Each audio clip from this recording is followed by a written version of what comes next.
Badan Pemeriksa Keuangan tengah menyusun rancangan tinjauan masa depan atau foresight untuk mengawasi kebijakan keuangan negara di tengah masa pandemi COVID-19.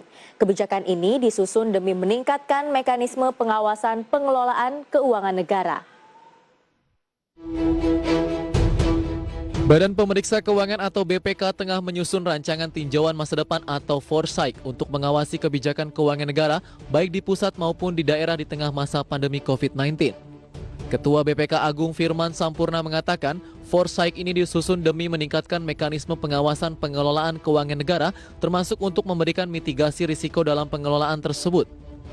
Apalagi akibat tekanan ekonomi yang dipicu oleh pandemi COVID-19, defisit APBN Indonesia pada 2020 telah mencapai 945,77 triliun rupiah atau 6,13% terhadap produk domestik bruto.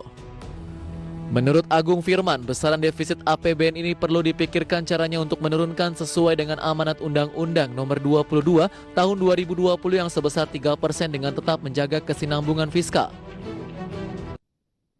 Pemerintah menggunakan pendekatan foresight dari forward looking untuk menganalisis isu yang kompleks dengan spektrum jangka panjang dalam rangka perencanaan strategis dan pembuatan kebijakan yang berorientasi pada masa depan yang tentunya diliputi banyak ketidakpastian. Foresight memfasilitasi pembuatan kebijakan dalam situasi ketidakpastian yang tinggi melalui pertama identifikasi tren, peluang dan tantangan di berbagai bidang.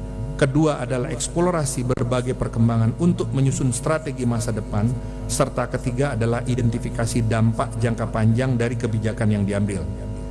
Tidak hanya dalam pembuatan kebijakan, pendekatan foresight juga digunakan dalam evaluasi dan pemeriksaan atas pelaksanaan kebijakan atau program pemerintah.